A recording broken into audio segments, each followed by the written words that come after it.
엊그제 경주의 낮 최고 기온이 39.7도까지 올라갔답니다.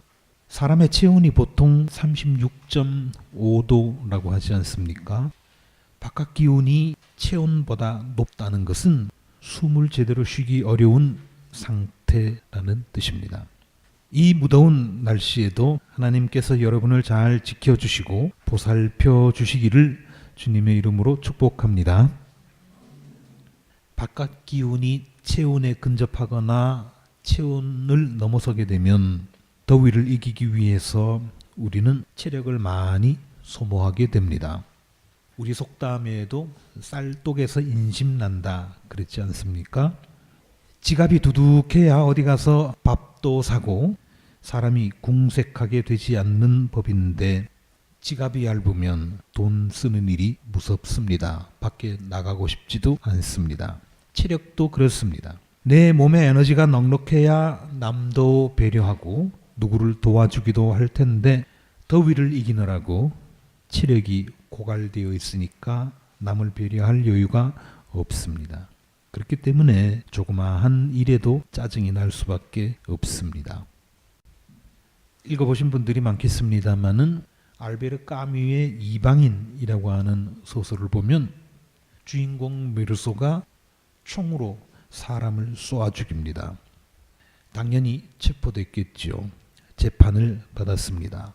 법정에서 그는 왜 그랬느냐 하는 판사의 질문에 이렇게 말합니다. 태양빛 때문에요. 태양빛 때문이라는 겁니다.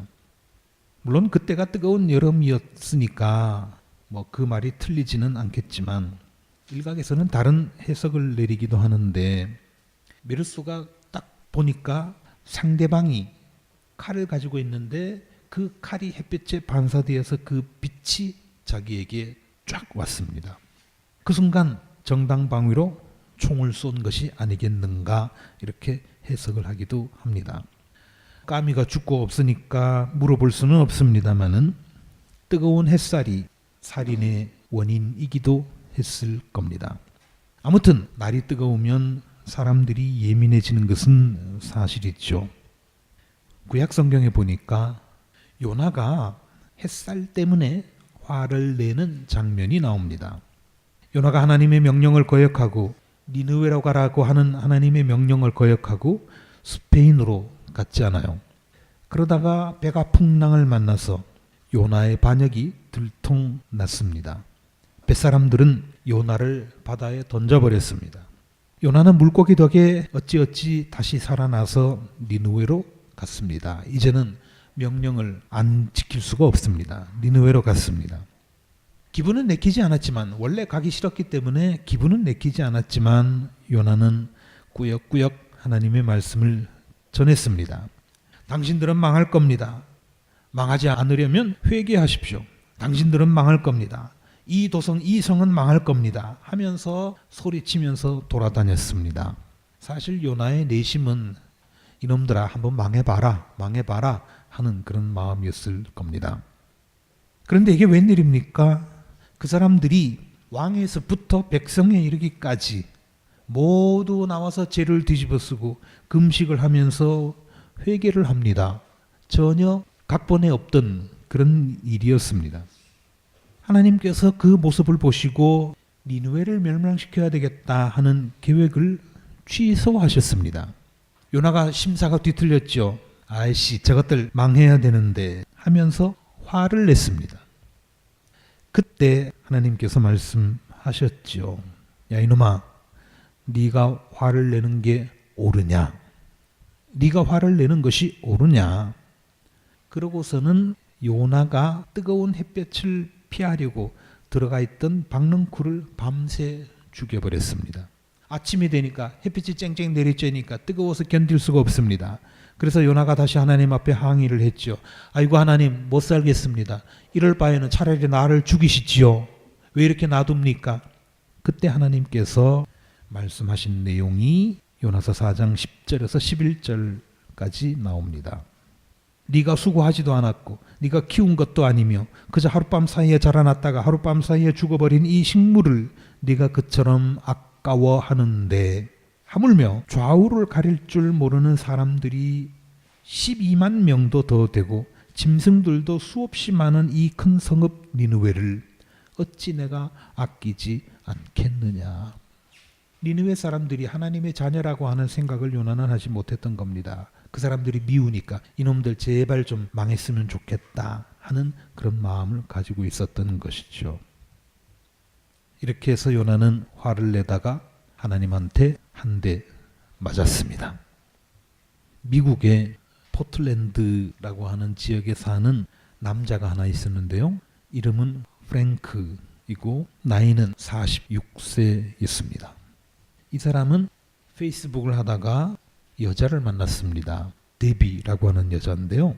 마침 그때가 자기 아버지가 돌아가신 이후였습니다. 외롭기도 하고 그랬겠죠. 그 여자 데비 또한 얼마 전에 할아버지께서 돌아가셨습니다. 두 사람 사이에 뭔가 동질감이 생겼지 않겠습니까? 그렇게 해서 둘이 가까워지게 됐는데 그 당시에 프랭크는 아내와 사이가 좋지 않아서 굉장히 힘들어했습니다. 그러던 차에 여자를 만났으니 훨씬 가까워지기 쉬웠겠죠.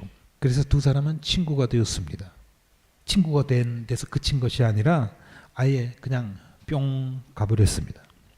새로운 사람을 만나면 다 그렇지 않습니까? 이 여자 데비는 아내와 달랐습니다. 프랑크가 무슨 말을 하든지 다 이해를 해 주었습니다. 아내처럼 잔소리도 하지 않았습니다. 얼마나 좋습니까? 거기다가 하는 행동도 굉장히 훌륭한 여성인 것처럼 보였습니다. 데비는 자선 행사 같은 데 가가지고 온갖 허드렛 일을 도맡아서 하는 사진들을 페이스북에 올렸습니다. 야, 그래 바로 이 여자야. 이제 운명의 신이 나에게 이 여자를 보내주셨구나. 그러다가 마침내 오프라인에서 직접 만났습니다. 자석처럼 착 달라붙었겠죠. 같이 잠도 잤습니다. 너무나 환상적이었습니다. 프랭크는 그야말로 사랑에 빠졌습니다. 이제까지 나는 헛살았어. 이 여자하고 여생을 보내야 되겠어. 그렇게 생각을 하고 아내에게 이혼을 요구했습니다. 자, 아이들도 당신이 데려다가 키워. 양육권 포기. 그래서 아내는 아이들을 데리고 라스베가스로 가서 살게 되었습니다. 드디어 자유를 얻었다. 이제 자유롭게 내 삶을 시작할 준비가 되었다. 그렇게 되자 데비에게 결혼하자고 했습니다. 자, 이제 우리 결혼합시다. 나도 이혼도 했고 정리가 다 끝났으니 이제 우리 결혼합시다. 그런데 이게 웬일입니까? 데비는 너무나 갑작스러운 일이고 자기 아직 정리가 안 됐으니까 마음의 정리가 안 됐으니까 조금 시간 여유를 갖자. 그러더니 어느 날 갑자기 사라져 버렸습니다. 잠수를 탄 겁니다. 그런데 얼마 후에 프랭크가 보니까 다시 이제 페이스북을 하다가 보니까 자기 페이스북 친구 중 한 명에게 이 여자가 다시 작업을 걸고 있는 게 아닙니까? 참 기가 막히죠. 오 마이 갓, 이 나쁜 년. 저 여자가 저런 여자였구나. 그런 생각을 했지만 이미 때는 늦었죠. 프랭크는 아내를 잃어버렸습니다. 아이들도 잃어버렸습니다. 직장에서조차 쫓겨났습니다. 연애한다고 직장일 제대로 했겠습니까? 근무태만 잘렸습니다. 그래도 자기 페이스북 친구니까 그 친구한테 조언을 좀 해야 되겠다 싶어서 말을 했습니다. 글을 썼죠. 이보시오. 데비라고 하는 여자 이렇고 저런 여자입니다. 조심하시오. 그랬더니 그 남자가 하는 얘기가 아니라고. 세상에서 못 보던 정말 이상적인 여자라고. 그렇지 않다고. 그런 말만 되풀이했습니다. 됐네. 그러면서 페이스북 친구 끊어버렸죠. 아이고 이 친구야. 자네도 고생 끝에 알게 되겠지. 너도 한번 겪어봐라. 둘이 어떻게 되든지 내 알 바가 아니니까. 그러면서 화가 나서 견딜 수가 없습니다. 뭐 세상에 이런저런 일들이 많이 있죠. 특히 이런 부적절한 사랑을 만들자고 푸시하는 경우, 그렇게 나를 유혹하는 사람이 만약에 있다면 여러분이 분명히 아셔야 할 것은 그런 사람은 내가 좋아서, 여러분이 좋아서 그러는 것이 아니라 그 사람의 천성입니다. 원래 그렇게 하고 다니는 사람이에요. 오해하지 말아야 됩니다. 그거 사랑이 아닙니다. 쓸모가 없어지면 그냥 헌신짝처럼 차버리게 되어 있습니다. 프랭크는 그런 여자한테 당한 거죠. 그런데 지가 못나서 당해놓고 지가 화를 냅니다.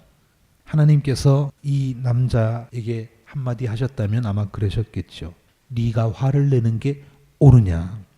네가 화를 내는 것이 옳으냐?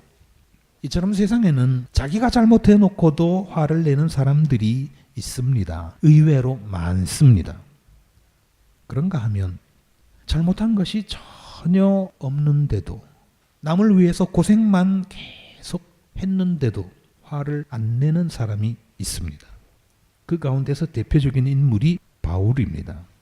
이분이 평소에 얼마나 고생을 많이 했는지 고린도전서 11장 23절부터 27절까지에 나와 있습니다. 자, 제가 한번 읽어보겠습니다. 나는 수고도 많이 하고 감옥살이도 많이 하고 매도 많이 맞고 여러 번 죽을 뻔도 했습니다. 유대 사람들에게서 마흔에서 하나를 뺀 매를 맞은 것이 5번이고 채찍으로 맞은 것이 3번이고 돌로 맞은 것이 1번이고 파선을 당한 것이 3번이고 밤낮 꼬박 하루를 망망한 바다를 떠다니기도 했습니다. 여행하는 동안에는 위험한 강물, 위험한 강도들, 또 동족까지도 위험합니다. 광야, 얼마나 위험한 곳입니까? 바다, 말할 것도 없죠. 이런 수고와 고역에 시달리고 여러 번 밤을 지새우고 줄이고 목마르고 여러 번 굶고 추위에 떨고 헐벗었습니다. 이렇게 고백합니다. 엄청납니다. 그랬지만 바울은 화를 내지 않았습니다. 자기 잘못 때문에 그렇게 고생한 것도 아니었음에도 불구하고 화를 내지 않았습니다. 왜 그랬을까요? 28절에 그 답이 나오는데 바울은 교회를 염려해서 라고 말합니다. 교회를 염려해서. 내가 화를 내면 교회에 어려움이 생길까봐, 예수를 전하는데 문제가 생길까봐 그렇게 하지 않았다 하는 것이 이유였습니다. 바울은 당시 유럽 전체의 중심인 로마에서 생을 마감했는데요. 유대 사람들의 모함 때문에 재판을 받으러 로마에 갔다가 거기에서 세상을 떠났습니다. 자기가 잘못해서 무슨 죄 때문에 재판을 받는다든지 벌을 받는다든지 하면 뭐 당연한 것이겠습니다만은 그런 것도 없이 남들의 모함 때문에, 그것도 이방인도 아닌 유대인들의 모함 때문에 이런 어려움을 겪었습니다. 말년 로마에서도 가택연금을 당한 상태였습니다.